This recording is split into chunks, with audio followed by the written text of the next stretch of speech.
আসসালামু আলাইকুম। আমি এফকেসিএস। আপনারা শুনছেন সঙ্গীন প্রণয়ের শক্তি। লিখেছেন সূরা রাফা, পর্ব সংখ্যা 6।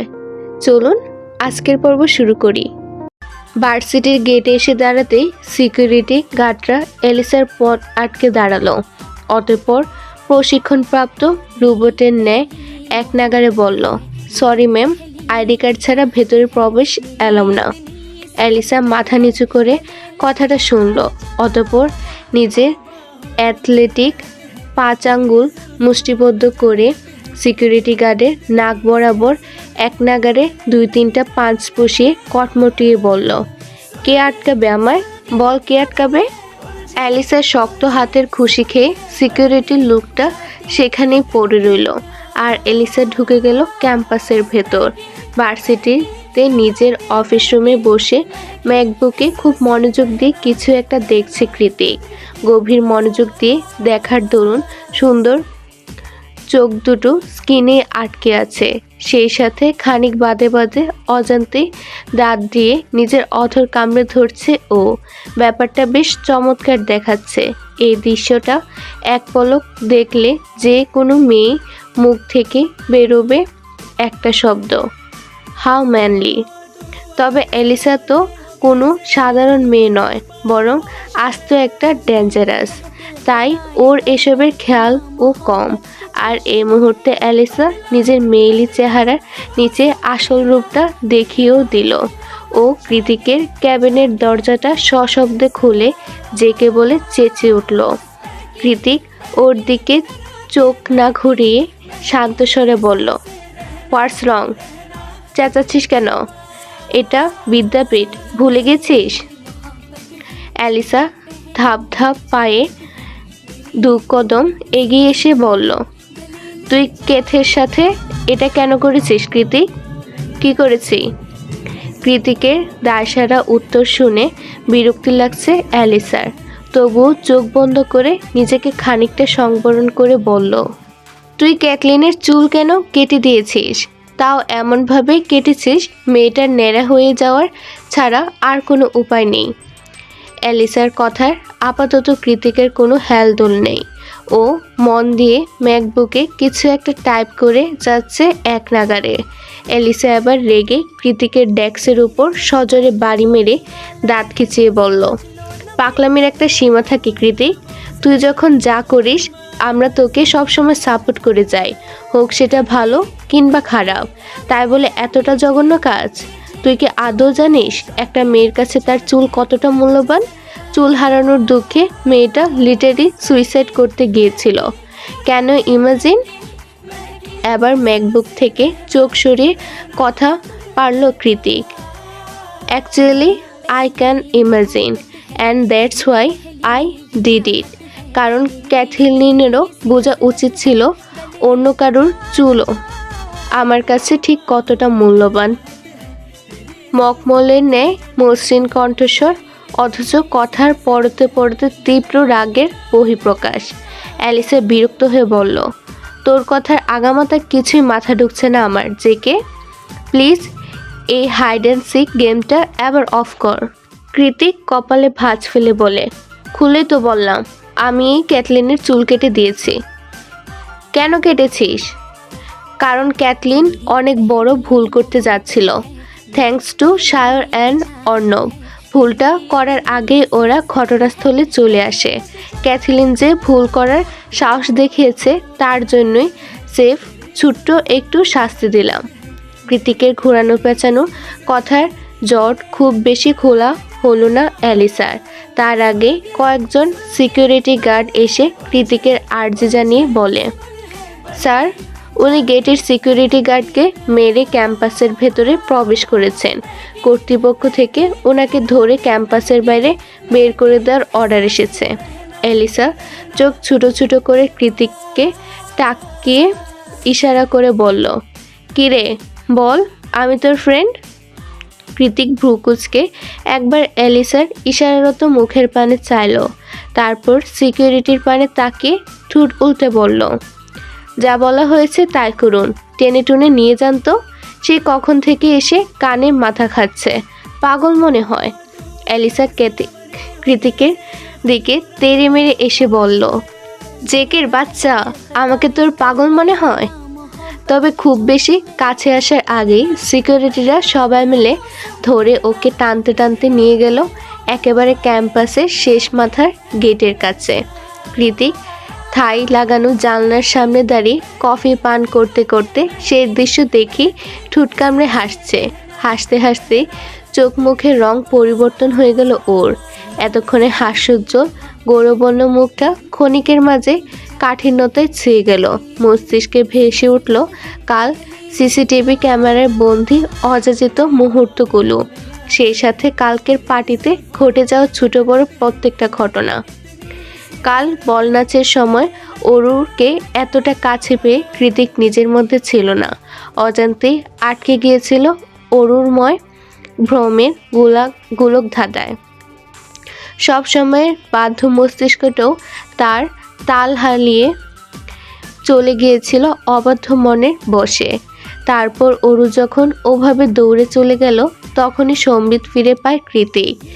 ফিরে আসে কঠিন বাস্তবতায়। তবুও কোনো এক অযাচিত বিপদ থেকে অরুকে প্রটেক্ট করতে পিছু নিয়েছিল ওর। কিন্তু অরু স্টেজের পেছনে চলে গেল, কৃতিকের আর যাওয়া হয়নি সেদিকে। তার আগে ওকে ডেকে ক্লাবের বাইরে নিয়ে যায় অ্যালিসা। নিয়ে যাওয়ার অবশ্য যথাযথ কারণ ছিল, তাই মনের মাঝে হাজারটা দ্বিধা থাকা সত্ত্বেও কৃতিকের যেতে হয়েছিল অ্যালিসার সাথে।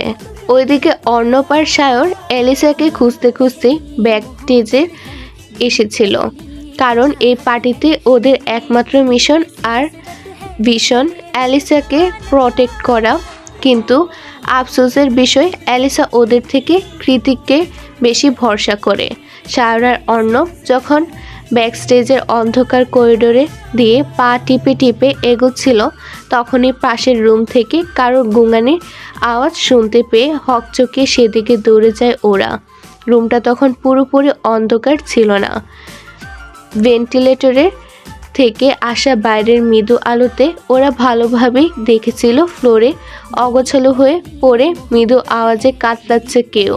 দেখে মনে হচ্ছে খুব চোট পেয়েছে, কিন্তু কোথায় পেয়েছে ব্যাপারটা বোঝার জন্য ফোনের ফ্ল্যাশ লাইট চালাতেই অরুর মুখটা দেখে আটকে ওঠে সায়র। সায়রকে এভাবে শকড হতে দেখে অর্ণব শুধালো, কিরে, আটকে উঠলি কেন? সায়র চোয়াল শক্ত করে উদ্বিগ্ন হয়ে বলল, অর্ণব, এটা তো অরু, কৃতিকের স্টেপ সিস্টার। হ্যাঁ, তাই তো দেখছি। কি হলো বলতো মেয়েটার? সায়র অর্ণবের কলার চেপে ধরে হিসিয়ে বলল, তাই তো দেখছি মানে? খবরদার এটা যাতে জেকের কান অবধি না পৌঁছায়, তাহলে তোর অ্যারেঞ্জ করা এই পার্টি ফার্স্ট লন্ডভন্ড করে দিতে ও এক সেকেন্ডও ভাববে না। এখন চল, তাড়াতাড়ি ওকে সারিয়ে তুলতে হবে। অর্ণব সায়রের হাত টেনে থামিয়ে দিয়ে বলে, ওয়েট, তুই এত প্যানিক হচ্ছিস কেন? তাছাড়া ও স্টেপ সিস্টার হয় জেকের। সায়র ওকে মাঝপথে থামিয়ে দিল। দেওয়ালেরও কান আছে এমন মুখভঙ্গিমার করে বলল, তুই ভুল ভাবছিস অর্ণব, ওসব স্টেপ সিস্টার মিস্টার কিছুই না।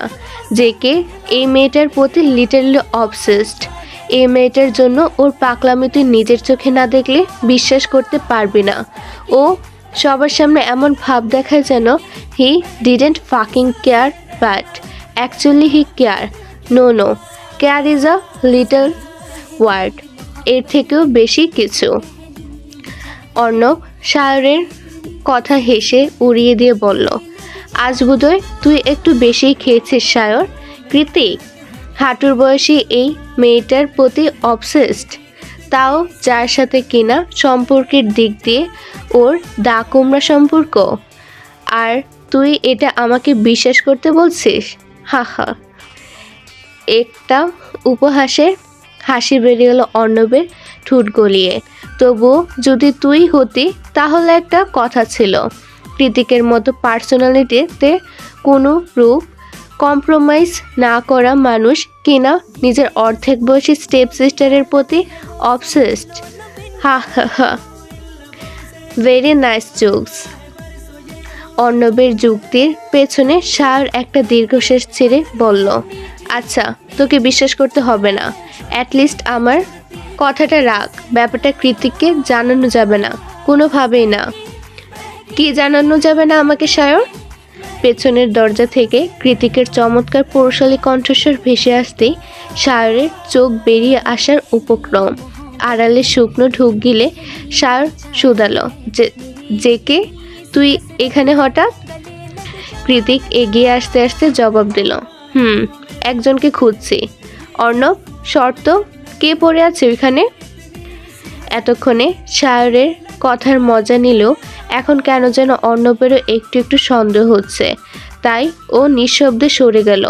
অর্ণব সরতেই অরুর মলিন অবচেতন মুখটা দৃশ্যগত হলো কৃতিকের। খানিকক্ষণ আগে একটু একটু কাতরালেও এখন পুরোপুরি নিস্তব্ধ অরু। মায়াবী কোমল গুলগাল মুখটায় ফ্যাকাশের ছাপ সুস্পষ্ট। কৃতিক টু শব্দও না করে চুপচাপ এগিয়ে গিয়ে আলগোছে কুলে তুলে নিল অরুর তুলতুলে নরম আশার শরীরটাকে। অর্ণব স্যার কেউই কৃতিকের নিস্তব্ধতা নিতে পারছে না। এ যেন ঝড়ের পূর্ব লক্ষণ। কে করেছে এটা?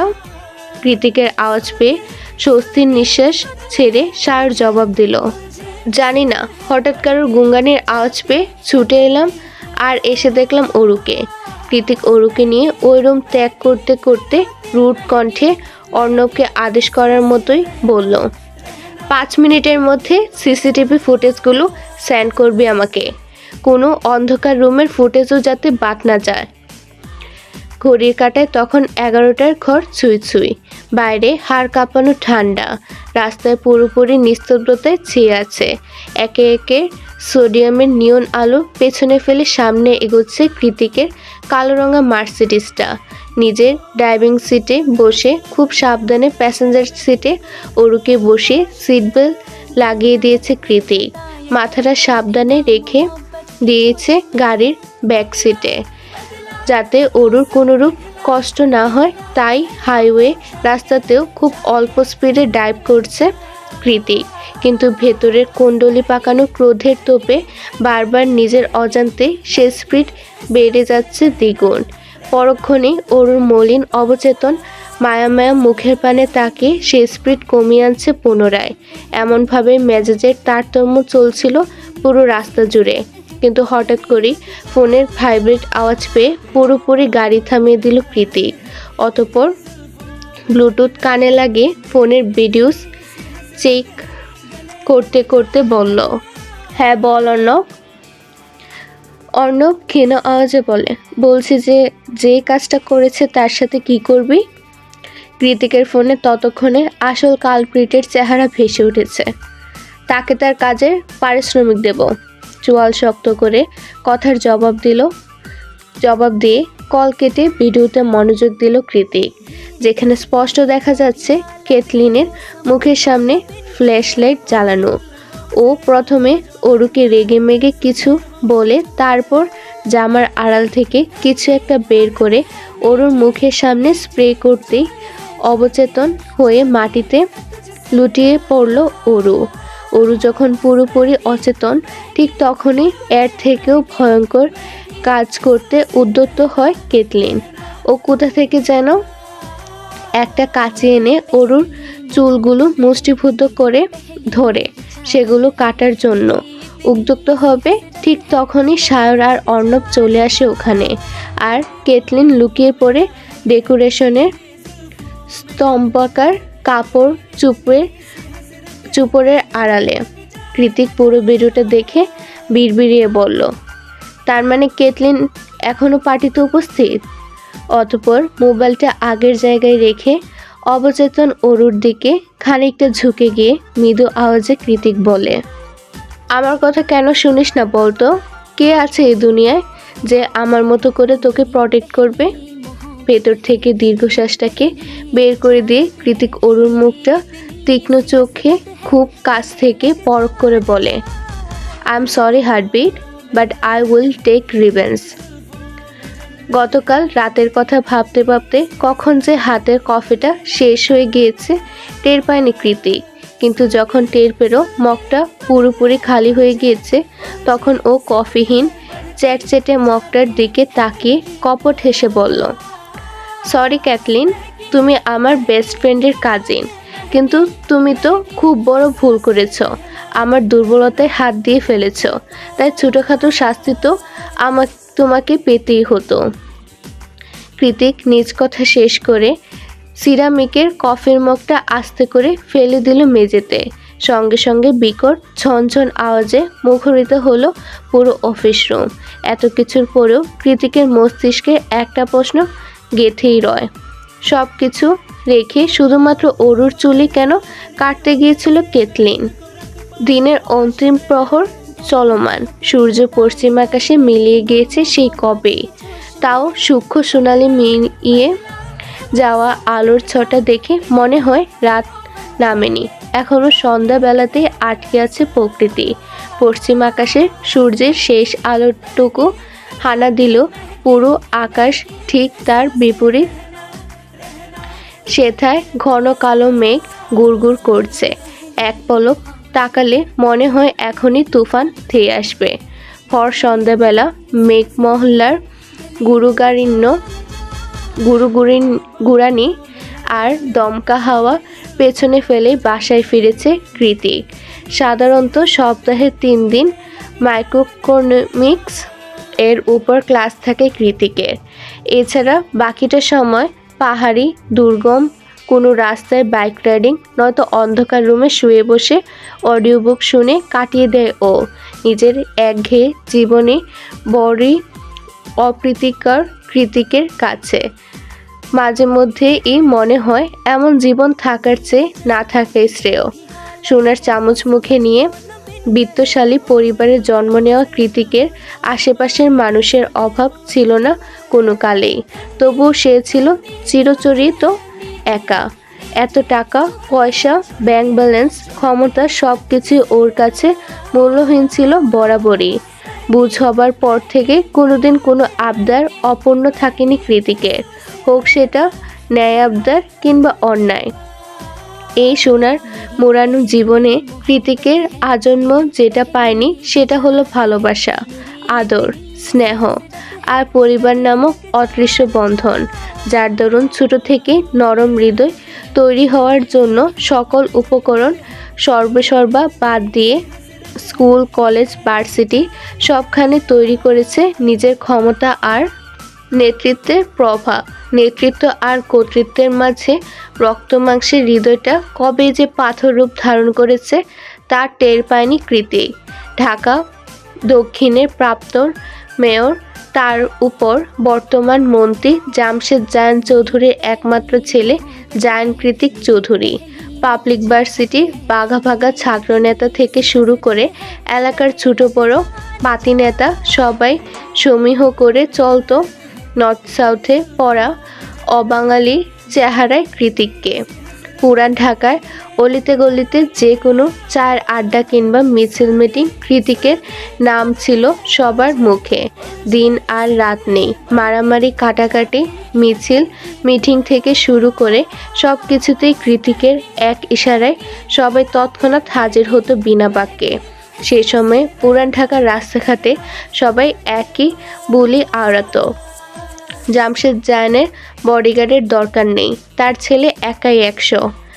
একটা অপরাধ, অনিশ্চিত হৃদয় নিংড়ানো অদম্য কষ্টকে হঠাৎ হৃদয়টাকে পাথর বানিয়ে নেতৃত্বের জয় জয়কারে তখনও ভালোই ছিল কৃতিক। উঠতে বসতে দলের লোকদের ভালো মন্দ খেয়াল রাখতে রাখতে সময় কেটে যেত ওর। কিন্তু 8 বছর আগে হঠাৎ করে হৃদয়ে অরুর আগমন, আর অরুর সাথে করা সেই ছোট্ট একটা ভুলের জন্য সব ছাড়তে হয়েছিল ওকে। নিজের বাড়ি, নিজের দেশ, নিজের কর্তৃত্ব, নিজের দল, নিজের লোক, সব কিছু ছেড়ে হাজার মাইল দূরে এসে ধরা বাঁধাহীন কৃতিককে বন্দী হতে হয়েছিল আমেরিকার মতো নিয়মতান্ত্রিক সমাজে। তখন থেকে মানুষের উপর কৃতিকের চরম বিরক্তি। তখন থেকে ওর কাছে ভালোবাসা মানেই স্বার্থ হাসিল। স্বার্থের পৃথিবীতে নিঃস্বার্থে ভালোবেসে বুক টেনে নেওয়ার মানুষের উপস্থিতি কল্পনা বই কি কিছুই না। প্রথম দিকে আমেরিকার দিনগুলো কৃতিকের জন্য ছিল ভয়ঙ্কর, কষ্টদায়ক আর বীভৎস। যে কৃতিক ডানে বামে পেছনে মানুষ ছাড়া এক কদমও বাইরে পা বাড়াতো না, সে নিজের জন্য একটা হাউসমেট কিংবা সার্ভেন্ট পর্যন্ত নিয়োগ দেয়নি। আমেরিকা আসার পরে যোগাযোগ ছিন্ন করেছে দেশের প্রত্যেকটা মানুষ, প্রত্যেকটা শুভাকাঙ্ক্ষীর সাথে, এমনকি নিজের বাবার সাথেও। দিনের পর দিন খেয়ে না খেয়ে কক্ষবন্দি দুর্বিষহ জীবন কাটিয়েছে ও। এভাবে 3 মাস যেতে যেতে একটা পর্যায়ে এসে উগ্রতার সীমা ছাড়িয়ে যেতে থাকে কৃতিকের। হুট করে রেগে যাওয়া, যাকে তাকে একটুতে আঘাত করে বসা, দিগ্ভ্রান্তের মতো বাইক রাইড করা থেকে শুরু করে নিজেই নিজের হাত কাটা কি করেনি ও। কৃতিক যখন নিজেই নিজের জন্য অনিরাপদ হয়ে পড়ে তখনই অ্যাঞ্জেলের মতো আবির্ভাব ঘটে ওরই মতো ছন্নছাড়া আরও 3 জন মানুষের। তাদের জীবনেও ভালোবাসার বড্ড অভাব। এক একজনের জীবন যেন এক একটা ট্র্যাজেডি। অ্যালিসা, অর্ণব আর সায়রী পরক্ষণে সাইকিয়াট্রিস্টের পরামর্শে একটু একটু করে স্বাভাবিক করে তোলে কৃতিককে। ওর জন্যই তো কৃতিকের হাউস পাসওয়ার্ড প্রতিবার হ্যাক করে ওরা। আর সাইকিয়াট্রিস্টের পরামর্শ মতেই প্রত্যেক উইকেন্ডে একজন না একজন চলে আসে জনমানবহীন শুনশান এই শহরতলিতে। আপনাদের জন্য একটি বিশেষ সুযোগ। আপনি কি নতুন লেখক বা লেখিকা? আপনার গল্পকে বেশি মানুষের কাছে পৌঁছাতে চান? তাহলে আপনার গল্প আমি ভিডিও আকারে আমার চ্যানেলে প্রকাশ করব। নতুন অডিয়েন্স পাবে আপনার গল্প। প্রতি পর্বের চার্জ মাত্র 100 টাকা। ইন্টারেস্টেড? ইমেল করুন fkcsdreamyworld@gmail.com এ। চলুন পুনরায় গল্পে ফেরা যাক। আর অরু, সে তো তখন খুব ছোট্ট। কৃতিকের পুরুষালী হৃদয়ে হঠাৎ করে জন্মানো অজানা মায়া, অজানা অনুভূতি, অজানা আসক্তি কিছুই ওর বোধগম্য নয় তখন। তবুও কৃতিকের অরুর উপর আকাশসম রাগ, জিদ আর অভিমানের ছড়াছড়ি। 8 বছর পরে এসেও না ও অরুকে ভুলতে পেরেছে, আর না নিজের রাগটা অরুর উপর ঠিকভাবে প্রয়োগ করতে পেরেছে। এত বছর পর আবারও আটকা পড়েছে বহুদূর ফেলে রেখে আসা সেই পুরনো মায়া ডোরে। কেনই বা পড়বে না? অরুর প্রতি কৃতিকের আসক্তিটা যে একদিনের নয়। তার উপর অরু এখন সদ্য যৌবনে পা রাখা অষ্টাদশী রমণী। কৃতিক যখন মায়ায় পড়েছিল তখন নিতান্তই কিশোরী অরু, গড়ন বরণও তেমনই ছিল। আর এখন সর্বাঙ্গে রূপের ছড়াছড়ি। তার কি নেই? ভালোবাসাহীন একাকী হৃদয়। কৃতিকের অদম্য বাসনা পূরণের জন্য সব কিছু উপস্থিত ওর মাঝে। তাহলে কৃতিক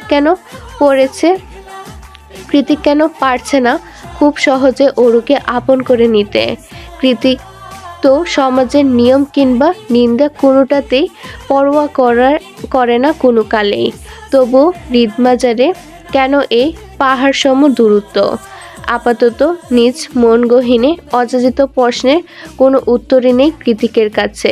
তার পেছনে কথা মাথা থেকে ঝেড়ে ফেলে দিয়ে ভেতরে দীর্ঘশ্বাস নিংড়ে বের করে পাসওয়ার্ড টিপে মেইন ডোরের লক খুললে ঘরের দিকে পা বাড়ায় কৃতিক।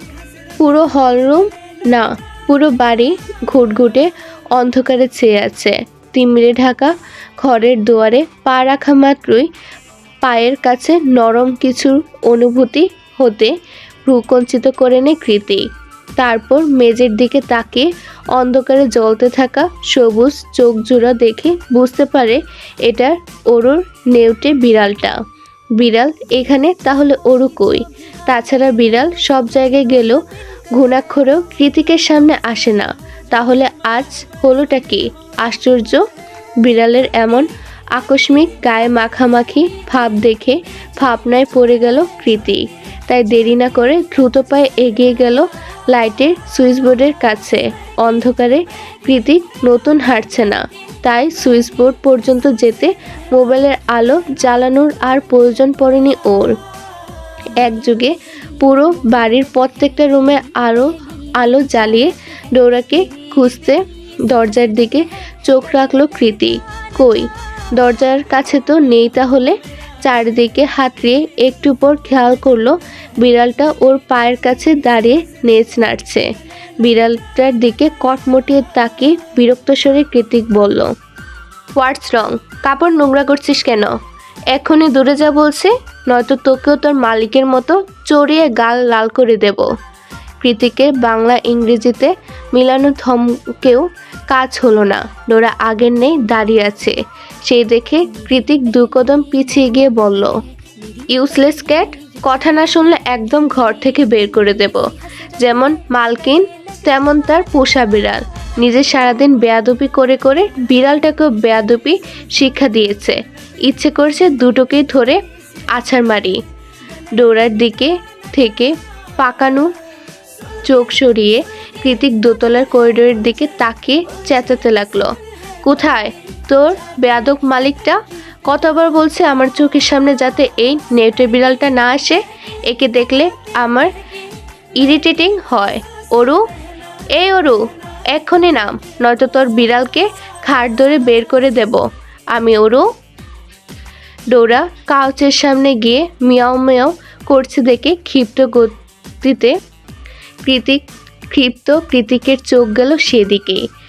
দেখলো কাউচের উপর জুবুথুবু হয়ে কম্ফোর্টার মুড়ি দিয়ে শুয়ে আছে অরু। হাঁটুর সমান লম্বা চুলগুলো মেঝেতে গড়াগড়ি খাচ্ছে ওর। দেখে মনে হচ্ছে চেতনা নেই। অরুকে এমন অসাড় হয়ে শুয়ে থাকতে দেখে ক্ষণিকের মাঝে হৃৎপিণ্ড ধড়াক করে উঠল কৃতিকের। এতক্ষণ ধরে মাথাচাড়া দিয়ে ওঠা মেজাজটা ধপ করে নিভে গেল অজানা ভয়ে, ছেয়ে গেল মস্তিষ্ক। ও 1 পা 2 পা করে এগিয়ে হাঁটু গেড়ে কাউচের সামনে অরুর মুখোমুখি হয়ে বসে পড়ল। অতঃপর মৃদু আওয়াজে ডেকে উঠল, অরু। অরু নিশ্চুপ। গায়ের মাঝে কাটার মতো তীক্ষ্ণ কিছু বিঁধছে। মনে হচ্ছে গলার স্বর বের হওয়ার জো নেই কৃতিকের। কৃতিক সেটাকে পুরোপুরি অগ্রাহ্য করে আবারও ডাকলো অরুকে, অরু। এবার গলার স্বরটা আরও খানিকটা নরম শোনালো ওর। 1 বার 2 বার 3 বারের সময় ব্যস্ত হয়ে পড়ল কৃতিক। ভেতরে জমিয়ে রাখা দূরত্ব, জড়তা, অভিমান, আক্রোশ সব কিছুকে সাইডে সরিয়ে 2 হাতের আঁচলে করে ধরল অরুর জ্বরে লাল টকটকে হয়ে যাওয়া মুখটা। অতঃপর উদ্গ্রীব হয়ে ওর মুখমণ্ডল ঝাঁকিয়ে উঠে বলল, অরু, এ Aru, heartbeat, can you hear me? এই প্রথম মনে মনে নয়, বরং মুখ ফুটে অরুকে আদরে নামে ডাকছিল কৃতিক। যদিও কৃতিক আপাতত কোনো কিছুতেই খেয়াল নেই। ও তো সেফ অরুকে জাগিয়ে তুলতে চাইছে। অবশেষে প্রায় আধা ঘন্টার প্রচেষ্টার ঢুল করে চোখ খুলে অরু। দেখেই বোঝা যাচ্ছে ওর চোখের দৃষ্টি খোলাটে। তীব্র জোরে কি যেন বিড়বিড় করছে অস্পষ্ট আওয়াজে। অরু চোখ খুলছে দেখে স্বস্তির নিঃশ্বাস ছাড়ে কৃতিক। মনে মনে ঠিক করে এখনই একবার ডক্টরকে কল করে আনতে হবে। কিন্তু ওর ভাবনায় ছেদ ঘটে তপ্ত 2 নরম হাতের ছোঁয়া পেয়ে। জ্বরের ঘোরে 2 হাতে কৃতিকের গলা জড়িয়ে ধরেছে অরু। কৃতিক সে অবস্থাতেই স্থির হয়ে বসে আছে, যেন নড়াচড়া করতে ভুলে গিয়েছে ও। এবার পাশ ঘুরে শুয়ে নিজের হাত দুটো আরও শক্ত করে নিল অরু। সঙ্গে সঙ্গে অরুর দিকে ঝুঁকে পড়ল কৃতিক। অরুর তপ্ত প্রশ্বাস, কাঁপা কাঁপা অধর আর নিঃশ্বাসের তালে তালে মিলিয়ে বারবার ওঠানামা করা ধনুকের মতো শরীরটা এক ঝলক পরখ করে দ্রুত চোখ নামিয়ে নেয় কৃতিক। অরু জ্বরে পুড়ছে। এই সময়ে নিজের মস্তিষ্কের অযাচিত কামুক চিন্তা ধারাগুলো এক ধাক্কায় সরিয়ে দিয়ে ও জ্বরের ঘোরে থাকা অরুকে শুধায়, Aru, can I touch you? অস্পষ্ট সুরে কিছু একটা বিড়বিড়ালো অরু। কৃতিকের কান অবধি তা পৌঁছায়নি। তাও নিজের কোট আর টাইয়ের নটটা খুলে সেগুলোকে এক প্রকার ছুঁড়ে ফেলে কাউচে উপর উঠে বসে। কমফোর্টার সহই আলগোছে অরুকে কুলে মাঝে নিয়ে নিল কৃতিক। কমফোর্টার আর কৃতিকের শরীরের মুহূর্তে মুখে বিড়বিড়ানো বন্ধ হলো অরুর। মনে হয় শীত কমেছে। কৃতিক অরুর মুখ পানে তাকিয়ে বলে, এমন কেন করছিস অরু? আমাকে কি একটু আপন ভাবা যায় না? একটা কল দিলে কি হতো? আমি না হয় খুব খারাপ, অনুকে কি কল দেওয়া যেত না? এত বেখেয়ালি কেন তুই? তুই এমন করলে আমার অগোছালো জীবনটা কে সাজাবে বল? অরুর কাছ থেকে জবাব আসে না, আসার কথাও না। অরু তো এখন নিজের মাঝেই নেই। কৃতিক একটু থেমে আবার বলে, এখন তুই জ্বরের ঘরে আছিস, কিছু বললে মনে থাকবে না তোর, রাইট? এখন যদি আমি বলি? কৃতিক কয়েক সেকেন্ড চুপ রইল, তারপর বলল, কিছু না, তোর যথেষ্ট বয়স হয়েছে বুঝার, আর আমাকেও তোর বুঝেই নিতে হবে। নেক্সট টাইম নিখিল নিখিল করলে তোকে চিবিয়ে খাবো আমি, সেই সাথে ওই ধূর্ত নিখিলকেও পুঁতে রেখে দিয়ে আসবো। বেশ অনেকটা সময় পর ওরকে কুলে তুলে রুমে শুইয়ে দিয়ে আবারও নিচে নামে কৃতিক। ফর্মাল শার্টের উপরেই অ্যাপ্রন পরে পুরো রুম গুছিয়ে ফেলে সে। তারপর কিচেনে গিয়ে হোয়াইট পরিস বানিয়ে নিয়ে যায় অরুর কাছে। মাথায় জলপট্টি উল্টে দিয়ে অরুর মুখে একটু একটু পুরিস দিতে দিতে কৃতিক আহত স্বরে বলে, আমি খুব খারাপ তাই না? সব সময় কষ্ট দিই তোকে, কথার আঘাতে হৃদয়টা পিষিয়ে দিই। কি করব বল? তোর জন্যই আমি এমন। ক্যাফেতে সর্বশেষ কাস্টমারকে বিদায় জানিয়ে মাত্রই পার্ট টাইম শেষ করে বেরিয়েছে অনু। আজ কাজের অনেক চাপ ছিল তার উপর, সেই সকাল বেরিয়েছে। আসার আগে দেখে এসেছে অরুর শরীরটা ভালো নেই। তাই দুশ্চিন্তা মুক্ত হতে ফোন বের করে ডায়াল করলো কৃতিকের বাসার ল্যান্ডলাইনে, কিন্তু দুঃখের বিষয় কলটা কেউ তুলল না। বাইরে ঝুম বৃষ্টি হচ্ছে। অনু অবশ্য ছাতা নিয়ে এসেছে সাথে করে, তাই আর বৃষ্টি কমার অপেক্ষা না করে ছাতা মাথায় বেরিয়ে পড়ল বাড়ির উদ্দেশ্যে। রাতের বেলায় ঝুম বৃষ্টিতে পিচ ঢালা রাস্তা গড়িয়ে গড়িয়ে পানি পড়ছে গিয়ে ঢালু জমিতে। কুর্তি আর স্কিনি ডেনিম পরিহিতা অনু সেই বৃষ্টির পানিতে চুবিয়ে চুবিয়ে হাঁটছে ঠিক ছোট্টবেলার মতো। এভাবে কিছুক্ষণ হাঁটতে হাঁটতে অনু খেয়াল করে ও একা নয়, ওর পাশে আরও একজন ওর সাথে তাল মেলাচ্ছে। বিস্ময়ে বিহ্বলিত হয়ে অনু ছাতা তুলতে দেখতে পায় পরিচিত সেই হাসির মুখখানা। প্রত্যয়ের মুখটা একবার পরখ করে আবারও ছাতা নামিয়ে নিয়ে নে অনু। বলে, আপনি সবসময় রাতের বেলায় উদয় হন কেন বলুন তো? কারণ আমি চাঁদ। অনু একইভাবে ছাতা তুলে শুধায়। কি বললেন? প্রত্যয় আবার নিজের ছাতাটা উঁচিয়ে বললে, দিনের বেলা অফিস থাকে ম্যাডাম। নিজের কাজ দুটো একসাথে সামলাতে হয়। আপনি কৃতিক ভাইকে ভাই ডাকেন কেন? প্রত্যয় জবাব দেয়, সে আমার বহু পুরনো বড় ভাই, সেজন্য। আর আপনার পরিবার? সবাই আছে বিডিতে। অনু বুঝতে পারার মতো উপর নিচ মাথা নাড়ালো। ততক্ষণে উল্টে প্রশ্ন ছুড়ল প্রত্যয়, আপনার মা তো কোম্পানির চেয়ার ওম্যান, তাহলে এত কষ্ট করে পার্ট টাইম কেন করেন? অনু হাসার চেষ্টা করে বলল, আমাদের আর কৃতিক ভাইয়ের সম্পর্কের জটিলতা তো জানেনি। উনি মায়ের চিকিৎসার জন্য এত এত খরচ বহন করছে, সেই অনেক। তাছাড়া মায়ের অধিকার থাকলেও আমাদের তো এসবে কোনো অধিকার নেই। তাই নিজের আর অরুর হাত খরচ মেটানোর জন্য যেটুকু প্রয়োজন সেটারই ব্যবস্থা করা আর কি। অনুর আত্মসম্মান প্রগাঢ়। নিতান্তই ঠেকায় পড়ে মাকে নিয়ে এত দূরে এসেছে। অনুর কথার টোনে তা স্পষ্ট বোধগম্য হলো প্রত্যয়ের।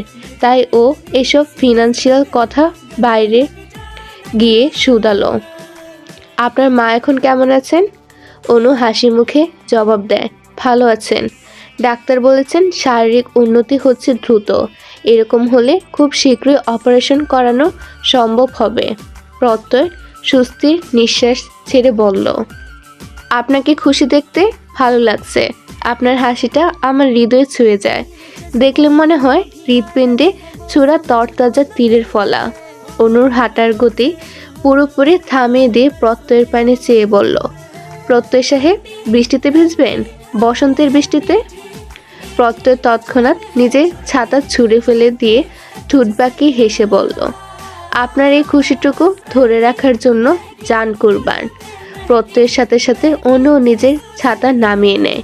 সঙ্গে সঙ্গে বরফ শীতল বাড়িধারা এসে ছুঁয়ে যায় দুটো উচ্ছ্বাসিত রোমাঞ্চকর প্রাণ।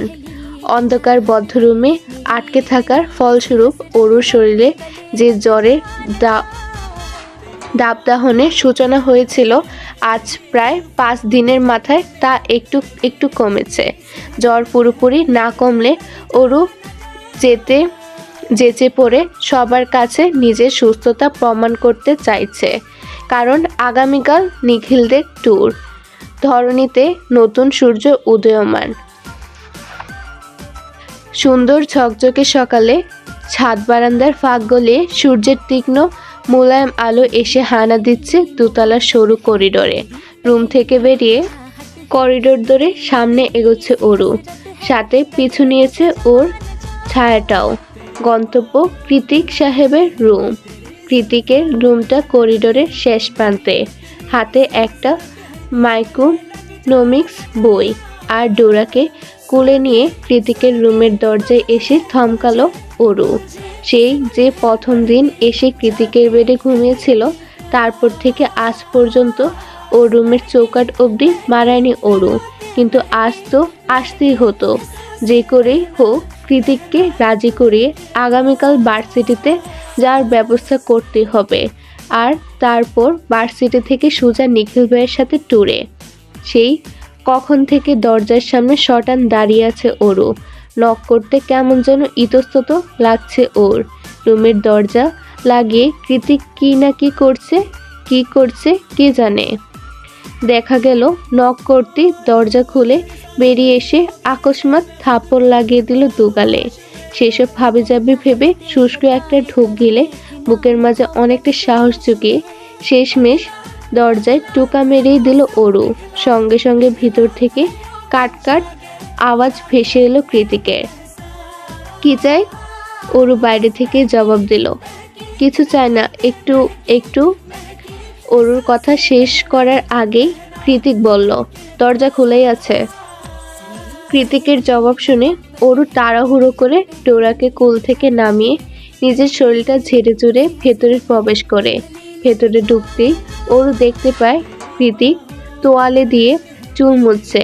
পরনের ট্রাউজার আর টি শার্ট দুটোই রঙই কালো। মনে হচ্ছে শাওয়ার শেষে মাত্রই বেরিয়েছে সে। পুরো রুম জুড়ে স্যান্ডেলউড পারফিউম আর মাতাল করা পুরুষালী গন্ধে মোমো করছে। কৃতিকের রুমে কৃতিকেরই সামনে দাঁড়িয়ে অরু বেহায়ার মতো মনে মনে ভাবছে, আচ্ছা, রুম থেকে এত সুন্দর সুঘ্রাণ বের হচ্ছে, তাহলে ওনার শরীরের গন্ধটা কেমন? ওনার বউ তো মনে হয় ওনার শরীরের সুঘ্রাণই পাগল হয়ে যাবে।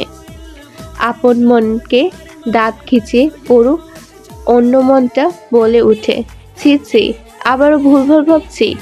তবা। অরুকে ফ্লোরের দিকে তাকিয়ে ভাবনায় ডুবে থাকতে দেখে কৃতিক ফুকুচকে বলল, কিছু বলার না থাকলে যেতে পারিস, আমি রেডি হব, ম্যাচ আছে।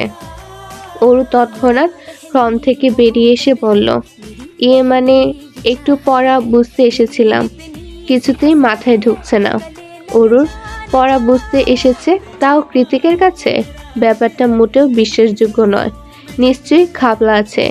সেটা খুব ভালোভাবেই বুঝতে পেরেছে কৃতিক। তবু অরুর উদ্দেশ্য ধরার জন্য বলল, আমি যখন ক্লাসে লেকচার দিই তখন মন কোথায় থাকে তোর? বিশ্বাস কর অরু, ফার্স্ট সেমিস্টারে ফেল করলে তোকে আর পড়াবো না আমি। অরু ঠোঁট উল্টে বলল, এত কথা কেন শোনাচ্ছেন? দিন না একটু বুঝিয়ে। টিচার হন আপনি, আপনার স্টুডেন্টদের প্রতি একটুখানি কর্তব্য আছে নাকি? তোর আমাকে কর্তব্য শিখাতে হবে না, এসব কর্তব্য টর্তব্যের ধার ধারি না আমি। ওরু জানে ও কিছুতেই কৃতিকের সাথে তর্কে পেরে উঠবে না, তাই দমে গিয়ে নরম সুরে অনুনয় করে বলল, দিন না প্লিজ। অরুর অনুরোধের বোধ হয় কাজ হলো কৃতিকের। কৃতিক অরুর মুখের উপর নিজ তোয়ালেটা ছুঁড়ে মেরে বলল, ঠিক আছে বুঝিয়ে দেব, তার আগে কাজ শেষ কর।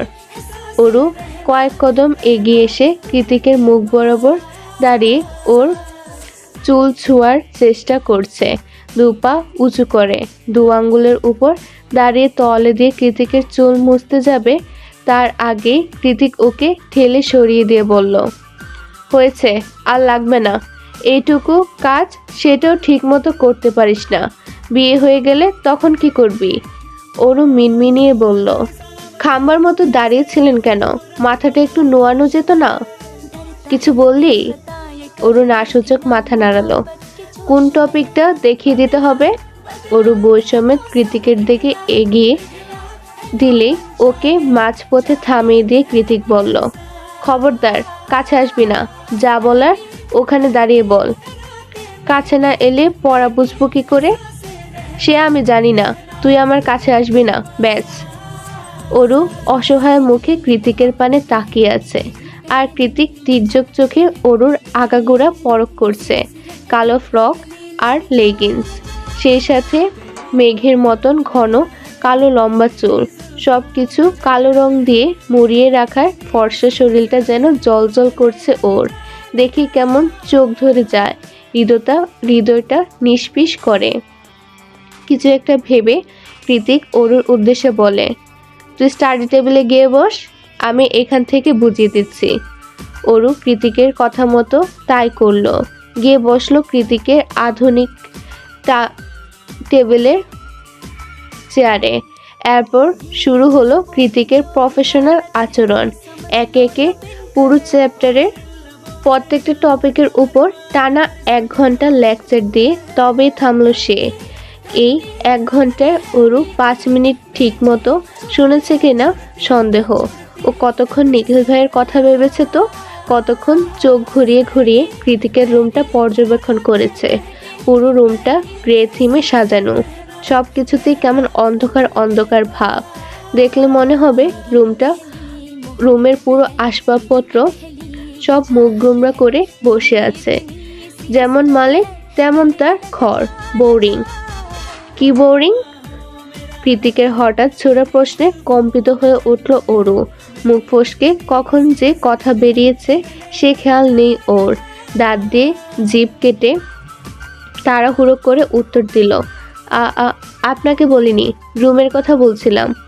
কৃতিক নিজের কপালে গভীরতার ভাঁজ টেনে এগিয়ে এসে অরুর গাল চেপে ধরে বলল, আমার মূল্যবান সময় নষ্ট করছিস কেন? কি চাই সত্যি করে বল। কৃতিকের রক্তচক্ষুর দিকে এক পলক তাকিয়ে চোখ নামিয়ে অরু বলে, আমি কাল ভার্সিটিতে যেতে চাই। কেন, কাল কি আছে? আপনাদের জন্য একটি বিশেষ সুযোগ। আপনি কি নতুন লেখক বা লেখিকা? আপনার গল্পকে বেশি মানুষের কাছে পৌঁছাতে চান? তাহলে আপনার গল্প আমি ভিডিও আকারে আমার চ্যানেলে প্রকাশ করব। নতুন অডিয়েন্স পাবে আপনার গল্প। প্রতি পর্বের চার্জ মাত্র 100 টাকা। ইন্টারেস্টেড? ইমেল করুন fkcsdreamyworld@gmail.com এ। চলুন পুনরায় গল্পে ফেরা যাক। নিখিলের ব্যাপারটা পুরোপুরি এড়িয়ে গিয়ে অরু বলে, একদিনের একটা ট্যুর আছে, শুধু আমাদের বেচ, সবাই যাবে, তাই আমিও যেতে চাই। কৃতিক কিছুক্ষণ নিষ্প্রভ তাকিয়ে রইল অরুর মুখের পানে, তারপর বেশ সাবলীলভাবে জবাব দিল, okay fine, you can go. কৃতিকের সম্মতি পাওয়ার সাথে সাথে অরুর বুক থেকে যেন পাথর নেমে গেল। চোখ দুটো চিকচিক করে উঠল খুশিতে। সবচেয়ে কঠিন কাজ সম্পাদন করার মতোই আনন্দ হতে লাগলো ভেতরে ভেতরে। ও আর কৃতিকের রুমে বসে থাকলো না, কারণ এখানে তো ওর আর কোনো কাজ নেই। তাই নাচতে নাচতে বেরিয়ে গেল রুম থেকে। বুকে দু হাত গুজে টেবিলে হেলান দিয়ে দাঁড়িয়ে অরুর যাওয়ার পানে তাকিয়ে কৃতি বলল, কি সুন্দর মিথ্যা কথা বলতে শিখেছিস জান। কথাগুলো বলার সময় অগ্নি সুরঙ্গের মতো চোখ দুটো জলজল করছিল ওর। বিকেলবেলা অ্যালিসা আর অর্ণব এসেছে ক্যাথলিনের ডরমেটরিতে। গত এক সপ্তাহ ধরে মেয়েটার কোনো হদিশ নেই। অ্যালিসার বাবা জেল থেকে ছাড়া পেয়েছে কয়েক মাস হলো। সেই থেকে বিভিন্ন প্রকার ক্লাব থেকে একের পর এক হুমকি আসছে ওর নিকট। সবাই নাকি ওর বাবার কাছ থেকে টাকা পায়। ওর বাবা বারবার জুয়া হেরে মোটা অঙ্কে ঋণগ্রস্ত। এখন এলিসাকে সেই সব টাকা প্রকার খেলে শোধ করতে হবে, নয়তো ওর বাবাকে শুট করে মেরে ফেলা হবে। এলিসা কখনোই চায় না ওর বাবা টাকার জন্য মারা যাক, কিন্তু আগেরবার ঠিক একই কৌশলে অ্যালিসাকে ওই পাপের খেলায় সামিল করেছিল ওর বাবা। এবারও সেই একই নোংরা কাজ করবে না তার গ্যারান্টি কি? কারণ ওর বাবার কাছে অ্যালিসা মেয়ে নয়, কেবলই টাকা বানানোর মেশিন মাত্র। সেবার কৃতিক, অর্ণব আর সায়রের সাহায্যে জুয়ার জগৎ থেকে বের হতে পেরেছিল এলিসা। অথচ বছর ঘুরতে না ঘুরতে আবার সেই একই পিছুটান ওকে তাড়িয়ে বেড়াচ্ছে যত্রতত্র। এলিসা জানে এবার আর এত সহজে সবটা সমাধান হবে না। এবার হয়তো সত্যি ওর বাবা জুয়াদারিদের হাতে মারা পড়বে। মারা পড়লে পড়ুক, তবুও আর ওই পাপের খেলা খেলবে না এলিসা। নিজের মধ্যে ঘুমুট হয়ে কুণ্ডলি পাকানো এত দুশ্চিন্তার মাঝেই ক্যাথলিনের সাথে কি থেকে কি হয়ে গেল। ওরই বেস্ট ফ্রেন্ড এই নিন্দনীয় কাজটা করেছে ভাবতে লজ্জায় মাথা কাটা যাচ্ছে এলিসার। ক্যাথলিন মেয়েটা জেকে চোখে হারাতো, অথচ জেকে এটা কি করলো? বিরক্তিতে ফোঁস করছে এলিসা। পাশ থেকে অর্ণব বলল, ক্যাথলিনের আগেই বোঝা উচিত ছিল ও যার লেজে পা দিয়েছে সে কোনো ডোরা সাপ না, বরং বিষ দিয়ে ভরা ড্রাগন। অ্যালিসা ভ্রু কুঞ্চিত করে অর্ণবের দিকে তাকিয়ে বলল, কি এমন করেছে আমার ছোট বোনটা? আর যদি কিছু করেও থাকে সেটা কি মুখে বলে সমাধান করা যেত না? এরকম একটা অপমানজনক কাজ করতে হলো? একটা মেয়ের জন্য চুল ঠিক কতটা ইমোশন ধরে রাখে তোরা ছেলেরা আদৌ তা বুঝিস? ভালো বলিস আর খারাপ বলিস, যে কে একটা হার্টলেস। একটা মেয়ের চুল কেটে দিতে ওর বুক কাঁপলো না একবারও? ক্যাথলিন যখন অরুর চুল কাটতে গিয়েছিল তখন ওর বুক কেঁপেছিল? অর্ণবের কথায় ডরমিটরির গেটে এসে হাঁটার গতি থেমে যায় এলিসার। কি? কার চুল কেটেছে? কাটেনি, কাটতে চেয়েছিল। তাছাড়া ক্যাথলিনই অরুকে ব্যাকস্টেজের বেসমেন্টে আটকে রেখেছিল। আরও একবার চমকালো এলিসা, মুখ ফুটে বলল, ক্যাথ হঠাৎ এসব কেন করতে যাবে? অর্ণব এলিসার হাতটা ধরে যেতে যেতে বলল, সেটা তো আমারও প্রশ্ন। চল এবার ক্যাথলিনকে দেখে আসি। এলিসা এক ঝটকায় নিজের হাত ছাড়িয়ে বলল, হাত ধরছিস কোন অধিকারে? হাত ছাড়। অর্ণব পুনরায় ওর হাতটা শক্ত করে ধরে বলল, তোকে আমি ভালোবাসি, বিয়ে করব, তুই আমার ভবিষ্যতের বাচ্চার মা, সে অধিকারে ধরেছি। এখন চুপচাপ চল। ডরমিটরিতে এসে একটানা আধা ঘন্টা যাবৎ ডাকাডাকির পরে রুমের দরজা খুলল ক্যাথলিন। ওর চোখ মুখের অবস্থা বিভৎস দেখে বোঝা যাচ্ছে সারা দিন রাত একাকার করে কেঁদেছে। বাদামি রঙের বেনি হ্যাট দিয়ে পুরো মাথাটা ঢেকে রেখেছে বলে চুল আছে কি নেই বোঝা যাচ্ছে না। অ্যালিসাকে দেখে পুনরায় আরও এক দপ্তর কেঁদে ভাসালো ক্যাথলিন।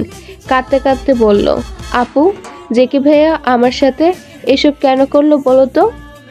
অ্যালিসা ওর মাথায় হাত বুলিয়ে শুধালো, এসব মানে? ক্যাথলিন হেঁচকি টেনে জানায়, শুধু চুল কাটা নয়, সেদিন কৃতিকের বাসায় ইলেকট্রিক শকটাও কৃতিক ইচ্ছা করে দিয়েছে। ক্যাথলিনের কথায় এলিসা অর্ণবের চোখ কপালো।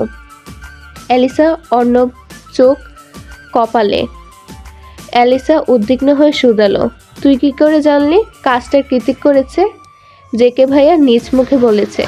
পেছন থেকে অর্ণব শুধালো, কি বলেছে? বলেছে তুমি আমার হৃদয়ে আঘাত করছো, তাই তোমাকে সেদিন ইলেকট্রিক শকটা আমি দিয়েছি, আর আজ আবারও একই ভুল করছো, তাই আজও শাস্তি দেব। জানো আপু, তখন আমি জেকে ভাইকে চিনতেই পারছিলাম না, কি ভয়ানক দেখতে লাগছিল। আর তারপর কথাটুকু শেষ করার আগেই ডুকরে কেঁদে উঠল কেটলিন। অর্ণব দাঁত দিয়ে ঠুট কামড়ে ভিড় করলো। She was completely right, he is obsessed with his step sister. Holy shit. মন মস্তিষ্কের আন্দোলন তীব্র বেদনাদায়ক। তার উপর মনের মানুষটার মন যদি হয় অন্য কারোর দখলে। এতদিন ধরে কৃতিক যেটা আড়ালে অনুভব করে এসেছে, আজ তা সরাসরি অনুভব করলো অরু। সকাল সকাল এত এক্সাইটমেন্ট আর আনন্দ সব কিছু পুড়ে ছাই হয়ে গিয়েছে এতক্ষণে। হবে নাই বা কেন? আনন্দ কোনো দিনের শুরুতেই বুঝতে পেরেছে নিখিল ভাই আসলে ওকে কথার কথা ট্যুরে ইনভাইট করেছিল। আসলে ওর যাওয়া না যাওয়া নিখিলের কিছুই যায় আসে না। সকাল সকাল বাসে উঠে অরু যখন নিজের পাশের বেদখল সিটটা নিখিলের জন্য বাঁচিয়ে রেখেছিল, তখনই বাসের লুকিং গ্লাসে অরু দেখতে পায় নিখিল ভাই আর তার বিদেশিনী বান্ধবী ইতিমধ্যে বাসে উপস্থিত। তারা কি নিয়ে যেন উচ্ছ্বাসে মেতে আছে, ঠিক সেদিনের মতোই। অরু এসেছে কি আসেনি সেদিকে বিন্দুমাত্র খেয়াল নেই নিখিলের। অরু যখন অসহায়ের মতো ঠুট কামড়ে পেছনে তাকিয়েছিল, তখনই ওর পাশে বসে পড়ে সায়নী।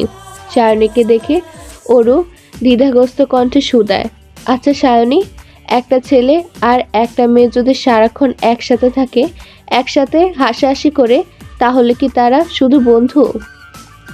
ওপাশ থেকে সায়নীর নির্লিপ্ত জবাব আসে, হতেও পারে আবার নাও হতে পারে। অরুর ভেতরে ভেতরে ভীত সন্ত্রস্ত হয়ে পড়ে। এমনটা নয়তো এই বিদেশিনী নিখিল ভাইয়ের প্রেমিকা? এমনটা হলে অরুর হৃদয়টা ভেঙে যাবে পুরোপুরি। কিন্তু এ মুহূর্তে সকালের সেই অযাচিত প্রশ্নের স্পষ্ট জবাব অরুর সামনে। সন্ধ্যা রাতে পাহাড়ের কোল ঘেঁষে উচ্চ চূড়া থেকে নেমে আসা ঝর্ণাকে সাক্ষী রেখে অন্তরঙ্গ সময় পার করছে নিখিল আর তার বান্ধবী। অরু সকাল থেকে নিখিলকে চোখে চোখে রেখেছিল। সারাদিন ওরা কি করছে না করছে সবই আড়ালে খেয়াল রেখেছে, কিন্তু ফিরে যাওয়ার আগে আগে হঠাৎ করে সবার চোখের আড়াল হয়ে যায় ওরা দুজন। তবে অরুর নজর তো নিখিলের দিকে ছিল, তাই চুপি চুপি পিছু নিয়েছিল ওদের।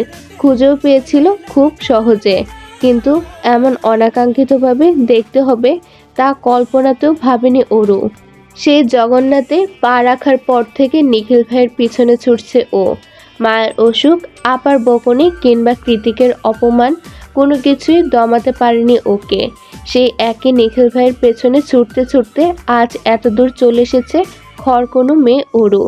অথচ আজ মনে হচ্ছে এখানেই থেমে যেতে হবে ওর। আর কোনো আশা নেই। নিখিল ভাই নিজ হাতে ওর ছুটার রাস্তায় কাটা বিছিয়ে দিয়েছে। শরীরের জ্বরটা বোধহয় হু হু করে বাড়ছে। নীরব অশ্রু জলে ভিজে যাচ্ছে গ্রীবা।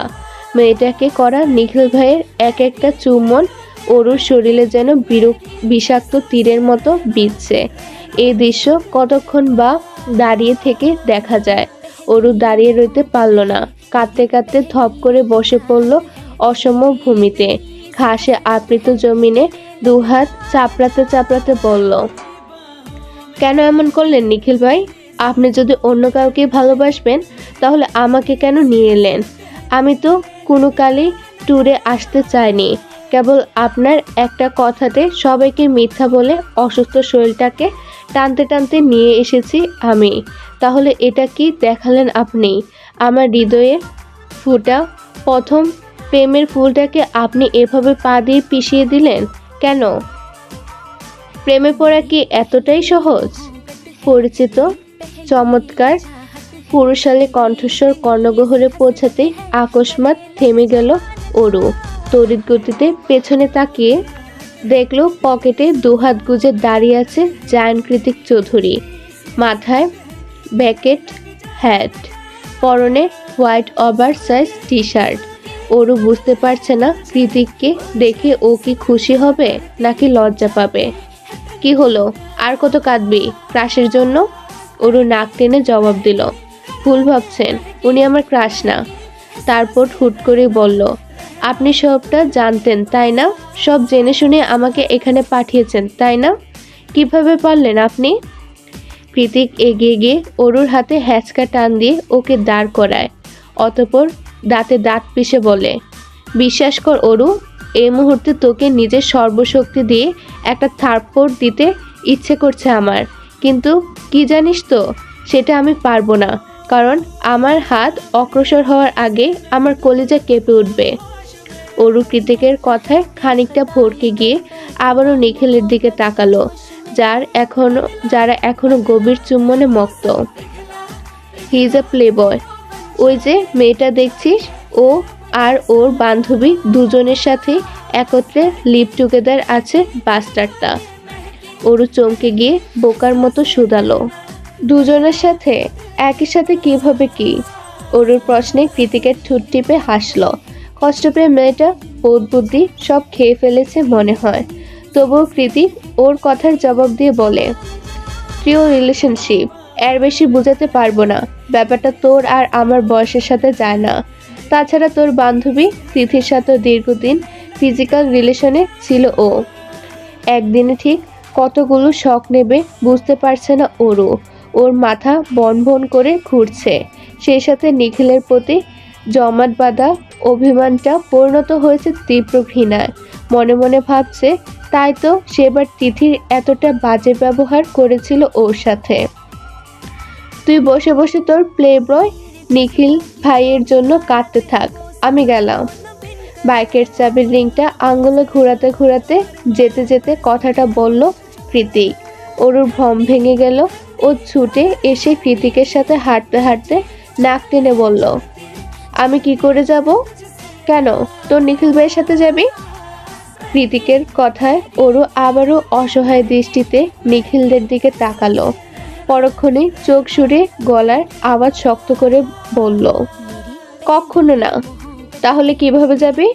ওর মুখ ফুলিয়ে বলল, আপনার সাথে। কৃতিক বাইকের দিকে এগিয়ে গিয়ে বলল, আমি মেয়ে মানুষ বাইকে নেই না। ওরও দু কদম এগিয়ে এসে বলল, প্লিজ নিয়ে যান, আমি ওই বাজে লোকটার মুখোমুখি হতে চাই না এ জীবনে।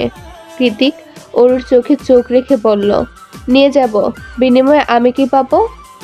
যাই চাইবেন তাই দিব, এখন চলুন। কৃতিক বাঁকা হেসে শুধায়, আর ইউ শিওর যা চাইবো তাই? হ্যাঁ তাই, শুধু আমাকে আর ডোরাকে বাড়ি থেকে বের করে দিতে চাইবেন না দয়া করে। অরুর কথায় কৃতিক অন্যদিকে ঘুরে হাসি সংবরণ করে মনে মনে ভাবল, পিচ্চি মেয়ে মায়ায় পড়লে এই হয়। কি হলো, চলুন। কৃতিক নিজের বাকেট হ্যাট, ওয়ালেট, সিগারেট সব কিছু বের করে অরুর হাতে ধরিয়ে দিতে দিতে বলল, ফ্যাস ফ্যাস করে কান্নাটা বন্ধ কর, নয়তো ফেলে চলে যাব। অরু নাক টেনে কৃতিকের জিনিসগুলো নিজের ব্যাগে ভরে নিল, যেন ওই বহু বছর ধরে কৃতিকের গিন্নির দায়িত্ব পালন করে আসছে। কৃতিক বাইকে বসে নিজের হেলমেট পরে আরেকটা হেলমেট বাড়িয়ে দেয় অরুর দিকে। অরু করুণ সুরে জিজ্ঞেস করে, এটাও ব্যাগে রাখতে হবে? কৃতিক একটা দীর্ঘশ্বাস ফেলে নিজের হাতে অরুকে হেলমেট পরিয়ে দিতে দিতে বলে, স্টুপিড কি তোকে সাধে বলি? নিশ্রুতি রাতে পাহাড়ের আঁকাবাঁকা রাস্তা ধরে এগিয়ে যাচ্ছে বাইকটা। ধীরে ধীরে মিষ্টি বাতাসে এতক্ষণে বুকটা হালকা লাগছে অরুর, যদিও ভেতরের কষ্টটা আকাশসম। তবুও কৃতিকের ভয় জোর করে কান্না থামিয়ে রেখেছে ও, যার দরুন হেঁচকে ওঠাটাও বন্ধ হয়ে গেছে এখন।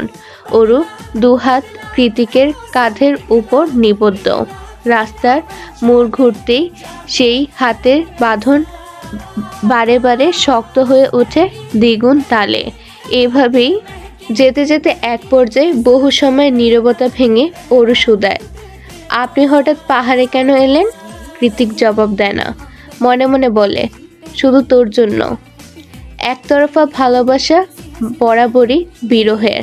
নিজের অস্তিত্ব জানান না দিয়ে তাকে দিনের পর দিন ভালোবেসে যাওয়া, তার ক্ষুদ্র থেকে ক্ষুদ্রতম অভ্যাসটাকে চুপি চুপি আপন করে নেওয়া, কিংবা পুরো মানুষটাকে ঘিরে অজানা সুখের স্বপ্নজাল বোনা, এমন আশাতীত স্বপ্ন বিলাস সবাই করতে পারে না। কারণ সবাই তো আর ভালোবেসে কষ্ট সইতে চায় না। তাছাড়া হৃদয়ে লুকানো ভালোবাসার অস্তিত্বের খোঁজ সচরাচর কয়জনই বা করে। তবে সেই অস্তিত্ব, সেই স্বপ্ন যদি এক নিমিষে গুড়িয়ে যায়, অন্তরের অন্তঃস্থলে থাকা মানুষটা যদি সবচেয়ে জঘন্য আর ঘৃণিত মানুষে পরিণত হয়, তাহলে ভুলটা কার? যে ভালোবেসেছিল সেই মানুষটার নিশ্চয়ই।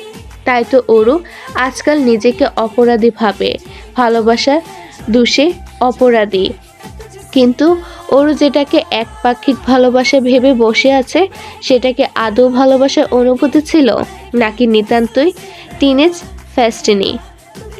যদি তা নাই হবে, তবে নিখিল ভাইয়ের দ্বিতীয় পুরুষ হিসেবে কৃতিকের কাছে আসাটা নিখিলের বাইরে দ্বিতীয় পুরুষ হিসেবে কৃতিকের কাছে আসাটা কেন এত রোমাঞ্চকর? কেন ডানা ঝাপটানো বন্য পাখির ন্যায় বেসামাল আর ব্যতিগ্রস্ত? আজ আবহাওয়াটা বেশ ভালো, মাথার উপর তির্যক আলো ছড়াচ্ছে সূর্যের কিরণ। তবুও প্রশান্ত মহাসাগরীয় বাতাসে ক্যালিফোর্নিয়ার আবহাওয়া বেশ ঠান্ডা। ঠান্ডা থাকা সত্ত্বেও অন্যান্য শীতল দিনের থেকে তুলনা করলে বলা যায় আজ গরম পড়েছে বেশ। নিয়ন সূর্যতাপ গায়ে মাখতে মাখতে রাস্তার ফুটপাত ধরে এলোমেলো পা ফেলে হাঁটছে অরু। পরনে লং স্কার্ট আর ডেনিম টপস, তার উপর পাতলা কালো কোট, হাতের ভাঁজে পোকেমনের আঁকা কালো রঙা ট্যাটু ব্যাগ। মাত্রই বাস ধরে হসপিটাল থেকে ফিরেছে সে, আর এখন গন্তব্য কৃতিকের জনমানবহীন শুনশান শহরতলি। আজ প্রায় সপ্তাহখানিক পর বাইরের পৃথিবীর মুখ দেখল ও, তাও আপার জোড়াজুড়িতে। গত এক সপ্তাহে ভার্সিটিতে যায়নি অরু, আর না তো যাওয়ার ইচ্ছে জেগেছে মনে। সারাদিন কক্ষবন্দী হয়ে থাকে বলে আজ জোর করেই অনু হসপিটালে নিয়ে গিয়েছিল ওকে। মায়ের শারীরিক অবস্থার উন্নতি হচ্ছে, আজকালের মধ্যে অপারেশন হবে, আর তারপর হয়তো সব কিছু আবার আগের মতো হয়ে যাবে। অরু অনুর দুঃখের দিন খুঁজে যাবে, কিন্তু আদতে কি খুঁজবে ভেবে পায় না অরু। কি করে বা পাবে? মাত্র কয়েক মাসের ব্যবধানে ওর হৃদয়টা যে ভেঙে টুকরো টুকরো হয়ে গিয়েছে। একটা জঘন্য চরিত্রের মানুষকে দিনের পর দিন অন্ধের মতো মনে মনে ভালোবেসে গিয়েছে ও, অথচ তার ওই নোংরা চোখের ভাষাটা অবধি বুঝতে পারেনি। ছি! নিজের উপর আরও একবার রাগের নদীতে জোয়ার এলো অরুর। ও যে কত বড় আহাম্মক সেটা ভেবে নিজেই নিজেকে হাজারটা চড় থাপ্পড় আর গালাগাল দিতে ইচ্ছে করছে ওর। অরু যখন হাজারটা দোষী সাব্যস্ত করে বারবার নিজেকেই নিজে কাঠগড়ায় দাঁড় করাচ্ছে, ঠিক তখনই রাস্তার বিপরীত পাশ থেকে জেব্রা ক্রসিং পার করে ওর সামনে এসে দাঁড়ালো একজন। পুরো শরীর তার কালো দিয়ে আবৃত, এমনকি মুখটাও মাংকি টুপি দিয়ে আটকানো। চোখ দুটোতে হিংস্রতা জলজল করছে লোকটার। চোখ দেখেই বোঝা যাচ্ছে লোকটা বিশ্রীভাবে হাসছে। লোকটাকে দেখে ভাবনায় পড়ে গেল অরু। ওর মনে হচ্ছে এই চোখ দুটো এর আগেও কোথায় যেন দেখেছে ও। দেখেছে, কিন্তু এভাবে পথ আটকে দাঁড়ানোর মানে কি? নিজ ভ্রু কুঞ্চিত করে অরু বিরক্তির স্বরে লোকটার উদ্দেশ্যে বলল, আপনি আবার কোন ক্ষেতের মূলা? এমনিতেই ভারী অশান্তিতে আছি, পথ ছাড়ুন তো। লোকটা বোধহয় অরুর কথা বুঝলো না, বিদেশি হবে হয়তো, তাই ও ইংরেজিতে বলার চেষ্টা করলো, হু আর ইউ? লোকটা জবাব দিল না। নিঃশব্দে নির্লিপ্ত কপট চোখ দুটো নিক্ষেপ করলো নিজের হাতের দিকে। অরুও তার চোখ অনুসরণ করলো, আর যা দেখলো তাতে পিলে চমকে উঠল ওর। লোকটা কালো রঙের গ্লাভস পরা, হাতে বেশ বড়সড় একটা ধারালো ছুরি। দেখে মনে হচ্ছে অরুকে আঘাত করার জন্যই অগ্রসর হচ্ছে তার হাতটা। কিন্তু কেন? আমেরিকার মতো একটা অজানা দেশে অরুর মতো একটা তুচ্ছ 2 পয়সার মেয়ের সাথে কিসের এমন শত্রুতা এই ভয়ানক লোকটার? সে যে শত্রুতাই হোক না কেন, আপাতত এই লোকটার থেকে পালিয়ে প্রাণে বাঁচাটা জরুরি। নয়তো এই শুনশান নীরব রাস্তায় ওকে বাঁচানোর তো দূরে থাক, ওর লাশটাও খুঁজতে আসবে না কেউ। অজস্র কুণ্ডলি পাকানো দুশ্চিন্তায় ঘিরে ধরেছে অরুর মন মস্তিষ্ক। ভেতরের ভয়টা দলা পাকিয়ে গলায় আটকে এসেছে। অরু যেন শ্বাস প্রশ্বাস নিতেও ভুলে গিয়েছে। তবে ওর এসব ভাবনায় প্রশ্রয় দিল না লোকটা, বরং তার আগে ক্ষিপ্ত গতিতে তেড়ে এসে ছুরিকাঘাত করতে অগ্রসর হলো অরুর পানে। ঘটনা এতই দ্রুত ঘটেছে যে কিছুই ঠাহর করতে পারল না অরু। লোকটা এগিয়ে আসতে হিতাহিত জ্ঞানশূন্য হয়ে প্রাণপণে উল্টো দিকে দৌড় লাগালো ও। কিন্তু আশ্চর্যের বিষয় হলো লোকটা ওর পেছন পেছন দৌড়াচ্ছে না, বরং সাইকোপ্যাথদের মতো চাকু হাতে ধীরে ধীরে এগিয়ে আসছে। দেখে মনে হচ্ছে লোকটা জানে ওর শেষ গন্তব্য কোথায়। আজকের পর্ব এখানেই শেষ। পরবর্তী অংশে কি হবে সেটা জানতে হলে অপেক্ষা করুন পরের পর্বের জন্য। ভিডিওটি দেখার জন্য ধন্যবাদ। আল্লাহ হাফেজ।